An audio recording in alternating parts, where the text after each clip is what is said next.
Grand Theft Auto Vice City is one of those games that everyone has heard of at some point.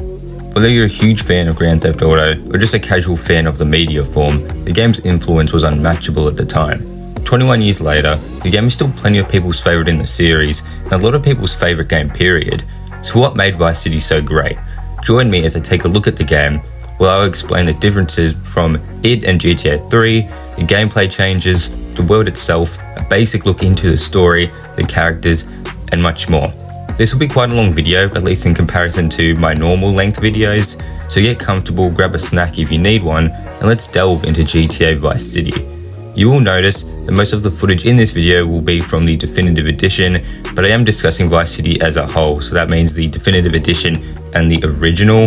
Unfortunately, because the original games were taken off of digital platforms, at least the one that I had to use to record this footage, all I could use was that edition of the game, so I'm sorry if this is any type of inconvenience. I think before we take a look at Vice City, we need to focus a little bit on GTA 3. After all, that was the game that really took off for the series. I've made videos discussing GTA 3 a little bit more in depth in the past, so if you want to check those videos out, you can. Otherwise, let's first discuss what made this game so great. Although it definitely had problems like the difficult and basically outright unfair missions, some glitches, and the lack of voice for our protagonist, of course, the game was extremely good for the time, giving players an open 3D world to explore was something plenty of people hadn't really experienced before. Very impressive considering the previous two games were from a top-down point of view, which really limited the feeling of immersion, at least to me, but I'm sure a lot of people felt that way as well. But here, players were gifted a world that by today's standards will be seen as pretty disappointing because it is quite small, but in 2001 it would have been incredible to explore this brand new environment, especially as you progress through the story and unlocked more islands. Whenever I discuss how people felt about these games, I'll often say words like I would or I think. This is because I'm only 18, so I wasn't actually alive when GTA 3, Vice City or San Andreas were released. So when discussing the game's release, I can't really share my opinion. As with most GTA games, there was controversy surrounding it. However, this doesn't really affect its success at all, selling 14.5 million copies. But anyways, the game offered players so much, and after a while, a sequel was anticipated. Work began on Vice City properly in 2002, the same year of its release. The game took around 9 months to fully complete, releasing in October, a year after GTA 3's release. Crazy fact is that Vice City started off as just an expansion pack for GTA 3, where we would visit 80s Miami. However, the project quickly became too big to just be an expansion, as the team had too many ideas to fit into an existing game. Vice City would release on the 29th of October 2002. While the game would be surrounded by controversy like its predecessor, it once again had very little effect on the game's sales, and it is actually currently the 5th best-selling PS2 game of all time and has sold 17.5 million copies, easily outdoing GTA 3. But why was Vice City so successful? Well, for starters, players must have been eagerly awaiting this release.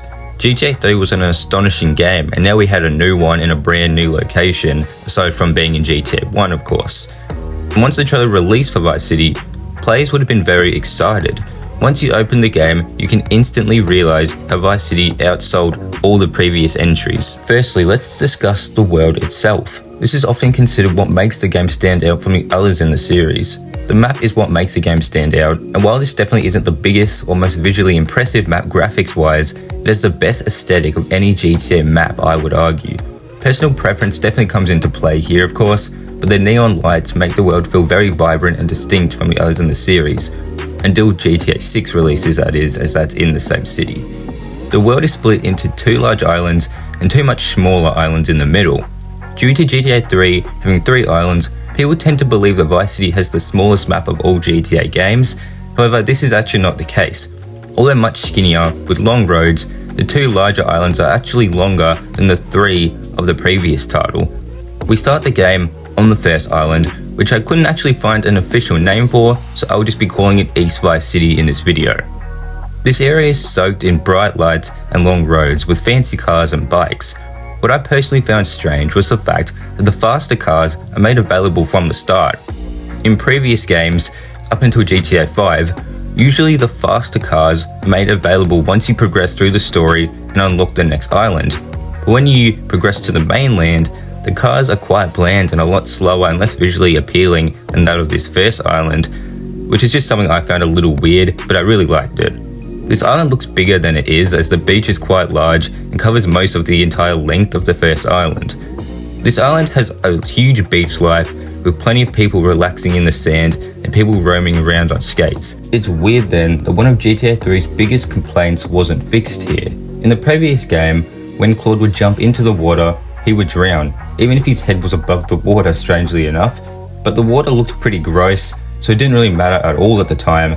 After all, there wasn't really a proper beach in the game, and at least for me, when I think of the real New York, it isn't really known for having beaches, but more so its city life, which the game captured pretty well. But for a game based on Miami, swimming should have been an essential thing to add.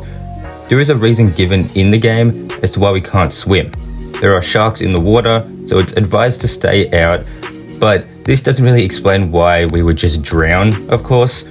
I think that this would have been added as a feature if possible, but because the game released so shortly after GTA 3, they likely just didn't have the time.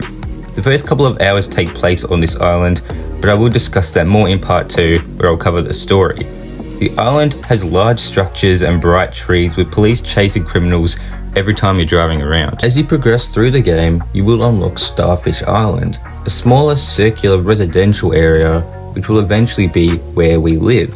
This area is just a couple of roads with fancy houses and pools.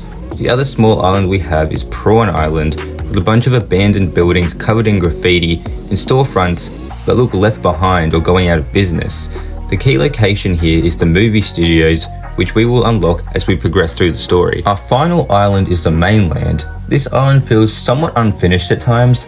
There are plenty of bland buildings in the back half of the island, again likely due to time constraints. But aside from that, the island is quite busy, definitely being more business oriented than the other main island, plenty of which we can actually purchase, which I will again discuss in the next part. It also has large roads, however, this island is less aesthetically pleasing, at least to me. The nightlife just isn't as vibrant, there's much fewer lights. This island has more gangs, often getting into shootouts. The skyscrapers of the game are mainly on this island as well, making them visible from the first island, which for me at least made me more excited to progress through the story to see what this island actually looked like. The bottom of this island is quite often boring in saying this. The boatyard and the factories that occupy this part of the map just aren't interesting enough to visit on the regular. Two more places that I would like to mention are the military base and the airport. The base is pretty small, but there is quite a lot going on, as we'll discuss later. At the airport, we actually have an interior that we can actually enter through, which is something that this game improved on quite a bit. In GTA 3, you couldn't really go into that many places, but in this game, there's a decent amount of areas that we can actually fully explore. And we have a large runway area with plenty of stunt jumps available here. People often mention that the airport takes up too much of the second island, which I can definitely understand. I think that the island definitely should have been a little bit larger, but again, likely they just didn't have the time to do this. But the airport, if it was kept the same size but the map was a bit bigger, I think it'd be less noticeable and probably wouldn't really get as much complaints if that was the case. Although I will say, it is quite annoying when your bike blows up from doing stunt jumps at the airport and then you have to run all the way back to the road. Happens to me all the time and it is quite annoying. I will discuss the map and key areas more as we discuss the story next time, so stay tuned for that. Before I end this first part, let's discuss the gameplay. GTA 3's gameplay was pretty impressive and Vice City's are basically identical. The controls are pretty abysmal by today's standards. However, luckily for me, the Definitive Edition was actually quite helpful here because it updated the controls to be a bit more like GTA 5's. As I mentioned before, you still can't swim, but there are more options available now. While the gameplay basics are basically the same, there are more vehicles and weapons available this time around. Bikes were noticeably missing from GTA 3, but they make their full debut here. There are more vehicles in this game overall than in GTA 3, but when I eventually cover San Andreas, you guys will see that game offered way more vehicles 2 years later. But for 2002, it's pretty impressive what they managed to fit into the game, especially doing it in less than 1 year.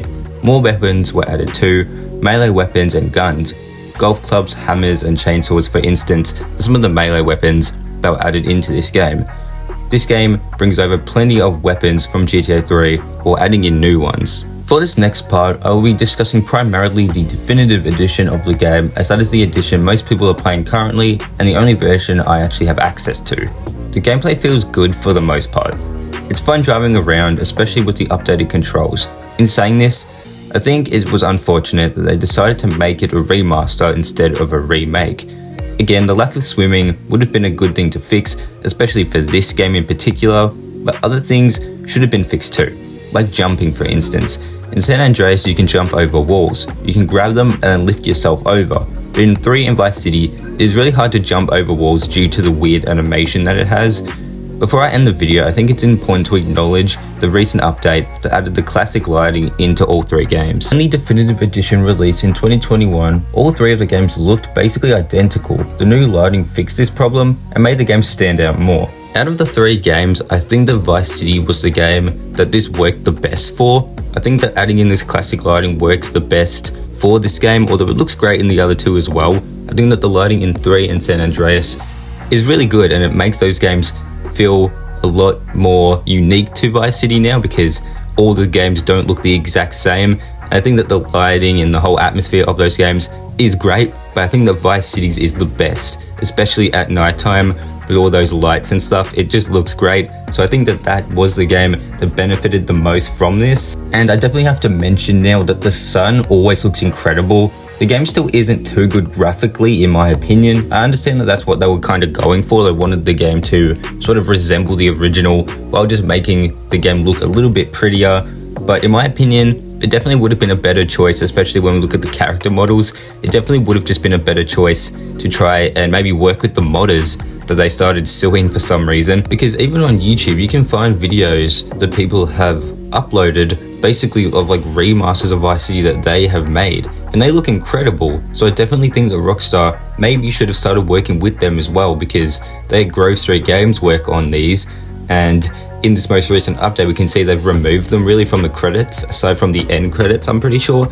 So they really are trying to cut ties with them. So it would have been better to have a bunch of modders work with Rockstar, or even just the modders on their own, because they could come up with something that looks really, really good and looks somewhat similar to GTA 5, which I understand you want the games to feel like the originals, but it would have been a better idea to try and make them look graphically impressive, because as of now, the game just doesn't look very good. Of course, the character models. Now this next part wasn't actually in the script for the video, so I'm going completely off script for this part because I didn't actually plan to talk about it, but after making it, I sort of figured that this is something important to mention, not so much for the Definitive Edition, but for the original. So in the original, the music selection was incredible. In my opinion, the best in the GTA series, even to this day. Even though there aren't as many radio stations as something like GTA 5, I think that the overall quality of the music was one of the best selections of the series, possibly just the overall best. One thing that I remember quite a bit, I'm sure a lot of you will too, is in the original, it's not really the first mission, it's when you start the game, you hop on that little bike or car, whatever you choose to get in, and then Billie Jean starts playing, which is an incredible tone setter for the game. I think there are so many big artists in this game, so many great songs, most of them of course being from the late 70s, early 80s, as this game does take place in 1986. So it is a very interesting song selection, but I think it is really, really great. Unfortunately, in the Definitive Edition, they actually lost the rights to plenty of these songs, like songs from Michael Jackson, for instance. I think there was 2 from him in this game, and there were other very big artists in this game as well, but the licensing ran out, and Rockstar, they definitely have the money to renew it, but they just chose not to, which sort of kills the whole vibe of the game sometimes.